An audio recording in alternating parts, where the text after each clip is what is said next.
दोस्तों, इस वीडियो में हम हिंदी कथा साहित्य जो बीए प्रोग्राम सेमेस्टर 3 में स्टूडेंट पढ़ते हैं, इसके पीवाईक्यूज और एग्जाम पैटर्न डिस्कस करेंगे। दो अलग अलग पेपर्स हम लोग डिस्कस करेंगे। इसका पहले ब्रीफ में सिलेबस देख लेते हैं। यूनिट 1 में आप हिंदी कहानी और हिंदी उपन्यास पढ़ोगे, इनका स्वरूप और संरचना। यूनिट 2 में आप पुरस्कार जयशंकर प्रसाद का पढ़ोगे। ऐसी होली खेलो लाल, ये पढ़ोगे आप। पांडे बेचन शर्मा उग्र। और इकाई 3 में आप पढ़ोगे शरणदाता और वापसी। और इकाई 4 में आप पढ़ोगे गबन प्रेमचंद की। ये बेसिक सा सिलेबस है इसका। आइए चलते हैं इनके पीवाईक्यूज की तरफ।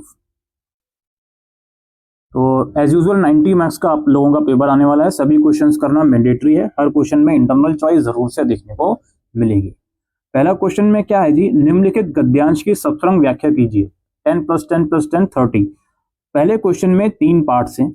हर पार्ट में आप लोगों को कुछ पैराग्राफ दिए गए हैं और हर पार्ट में इंटरनल चॉइस भी है। आपको क्या करना है जी, आपको सप्तरंग व्याख्या करनी है इन गद्यांश की।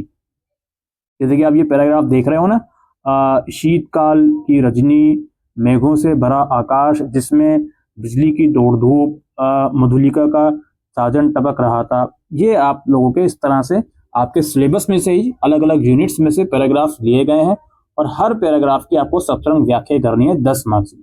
क्योंकि इस क्वेश्चन में 3 पार्ट्स हैं तो 30 मार्क्स का ये क्वेश्चन हो गया। हर पार्ट में आपको इंटरनल चॉइस जरूर से देखने को मिलेगी। ठीक है, अच्छा जी। इसके बाद हम चलते हैं अगले क्वेश्चन की तरफ, जो कि है क्वेश्चन नंबर 2। क्वेश्चन नंबर 2 में इंटरनल चॉइस है अगेन।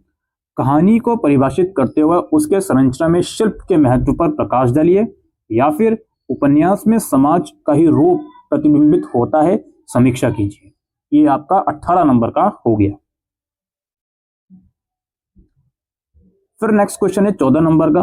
पुरस्कार कहानी में नामकरण की सार्थकता पर विचार कीजिए, या फिर ऐसी होली खेलो लाल की संवाद योजना पर प्रकाश डालें। ये इकाई 3 में से 2 में से आप लोगों का क्वेश्चन आया है। 14 मार्क्स का ये हो गया। फिर अगेन 14 मार्क्स का क्वेश्चन है, शरणदाता कहानी का सार अपने शब्दों में लिखिए, या फिर वापसी कहानी के आधार पर गजाधर बाबू की चारित्रिक विशेषताओं पर प्रकाश डालिए। ये भी आपका जो इकाई 3 वाला यूनिट है उसमें से इंटरनल चॉइस में क्वेश्चन आया है 14 मार्क्स में। इसके बाद नेक्स्ट क्वेश्चन है, गबन उपन्यास की भाषा शैली पर विचार कीजिए। और इसके इंटरनल चॉइस में क्वेश्चन है, गबन उपन्यास में चित्रित सामाजिक यथार्थ का विश्लेषण कीजिए। क्योंकि लास्ट वाले यूनिट में केवल गबन उपन्यास ही है, तो आपस में इंटरनल चॉइस में से उसी में से क्वेश्चन आया है। आइए एक और पीवाईक्यू हम आपके साथ डिस्कस करते हैं।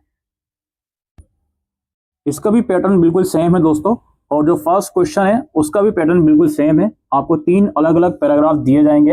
हर पैराग्राफ में इंटरनल चॉइस आपको मिलेगी और इनकी आपको सप्तरंग व्याख्या करनी है।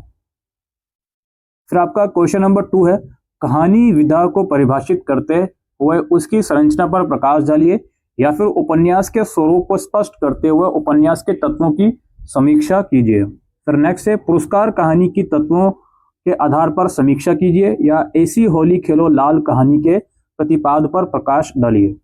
फिर है, उषा प्रियबंदा की वापसी कहानी आज के परिवेश को सटीक रूप में प्रस्तुत करती है, इस कथन की पुष्टि कीजिए। या फिर शरणदाता कहानी की मूल संवेदना पर विचार कीजिए।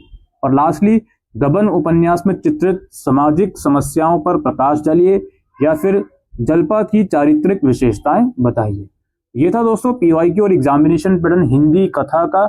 और आप लोग देख पा रहे होंगे लगभग हर एक यूनिट में से इक्वल वेटेज है। पहली यूनिट आप कह सकते हो इसमें 18 मार्क्स का क्वेश्चन है। फिर बाकी यूनिट में से आप पैराग्राफ भी देख रहे हो और आपस में इंटरनल चॉइस भी देख रहे हो। उम्मीद करते हैं दोस्तों आपको ये वीडियो यूजफुल लगी हो, तो वीडियो को शेयर करिएगा। Thank you.